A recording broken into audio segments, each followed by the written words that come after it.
UDFിന്റെ പ്രതിനിധി എന്ന രീതിയിൽ വരാൻ പോകുന്നത് ഒരു പുതിയ സാധനമാണ്.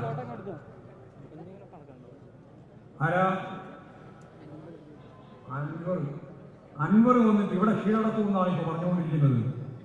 അൻവറിന്റെ ആ പൂതിയെല്ലാം മനസ്സിൽ വെക്കൂ എന്നാണ് ഇന്നത്തെ സ്വീകരണ യോഗം ഈ മണ്ഡലിൽ ഈ നാട്ടിലെ ജനങ്ങളോട് കൃത്യമായിട്ട് പറഞ്ഞിട്ടുള്ളത്. ഇപ്പോൾ SIT വേണ്ടെന്ന് പറഞ്ഞ് BJPക്കായി ഇതെല്ലാം കൂടി ചേർത്ത് BJPയുടെ ഏറ്റവും പ്രധാനപ്പെട്ട ഇഷ്ടപ്പെട്ട വിഭാഗം അത് ED വന്നപ്പോൾ ED തന്ത്രികളിൽ കയറിയില്ല, ബാക്കികളിൽ കയറി, തന്ത്രികളെ കുറിച്ച് കയറിയില്ല. അപ്പൊ അവരുടെ ഉദ്ദേശം അവരെ രക്ഷപ്പെടുത്താനാണ്. ഉടനെ ചാർജ് ഷീറ്റ് കൊടുക്കണമെന്ന് കോൺഗ്രസ് പറയുന്നത് ഇനി ആരെയും ചോദ്യം ചെയ്യാതിരിക്കാനാണ്. ഞങ്ങൾ ഒരു കാര്യം ഉറപ്പിച്ച് അന്നും പറഞ്ഞു ഇന്നും പറഞ്ഞു നാളെയും പറയും. ആരാണോ ഉത്തരവാദി അവരെ നിയമത്തിന്റെ മുമ്പിൽ കൊണ്ടുവരണം. ശബരിമല അയ്യപ്പന് ഒരു തരി സ്വർണം നഷ്ടപ്പെടാൻ പാടില്ല. ആരെയും നോക്കേണ്ടതില്ല. ആരെയും സംരക്ഷിക്കുന്ന നിലപാട് ഗവൺമെന്റ് സ്വീകരിക്കില്ല, പാർട്ടിയും പ്രസ്ഥാനവും സ്വീകരിക്കില്ല. ഇത്രയും കാര്യം പറയുമ്പോൾ അന്നെല്ലാം കുറച്ച് കുഴപ്പമില്ല. വലിയ പാർട്ടി ഈരടി എവിടെ പോയതിന് ഈരടി ഇപ്പോ ഈരടിയില്ലല്ലോ, എല്ലാം പോയല്ലോ. UDFിന്റെ കൺവീനർ തന്നെ ചോദ്യം ചെയ്യപ്പെടുകയാണ്, ഇനിയും ചോദ്യം ചെയ്യുമെന്നാണ് ഇപ്പോ SIT പറഞ്ഞിട്ടുള്ളത്.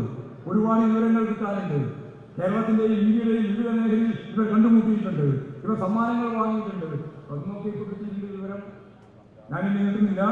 ഇങ്ങനെയെല്ലാമുള്ള നിരവധിയായ പ്രശ്നങ്ങൾ കേരളത്തിൽ ഉയർന്നു വരുമ്പോഴും കൃത്യമായ നിലപാട് സ്വീകരിച്ചുകൊണ്ട് ഗവൺമെന്റും ഇടതുപക്ഷ ജനാധിപത്യ മുന്നണിയും പോയിക്കൊണ്ടിരിക്കുകയാണ്.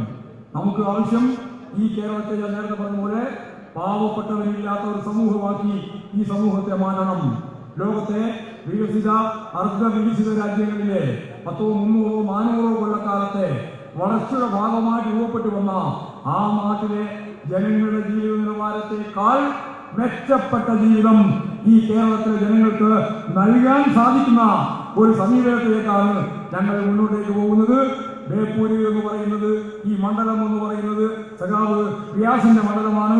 ആ മണ്ഡലത്തിന്റെ ചരിത്രത്തിലെ ഇന്നേ വരെ ഇല്ലാത്ത രീതിയിലുള്ള വൻ മുന്നേറ്റത്തിലാണ് ജനങ്ങളെയും അതുപോലെ തന്നെ മണ്ഡലത്തെയും എത്തിച്ചിട്ടുള്ളത്. അവിടെ ഇപ്പോ UDFിന്റെ പ്രതിനിധി എന്ന രീതിയിൽ വരാൻ പോകുന്നത് ഒരു പുതിയ സാധനമാണ്.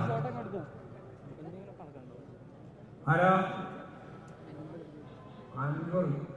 അൻവർ വന്നിട്ട് ഇവിടെ കീഴടക്കുമെന്നാണ് ഇപ്പോൾ പറഞ്ഞുകൊണ്ടിരിക്കുന്നത്. അൻവറിന്റെ ആ പൂതിയെല്ലാം മനസ്സിൽ വെക്കൂ എന്നാണ് ഇന്നത്തെ സ്വീകരണ യോഗം ഈ മണ്ഡലിൽ ഈ നാട്ടിലെ ജനങ്ങളോട് കൃത്യമായിട്ട് പറഞ്ഞിട്ടുള്ളത്.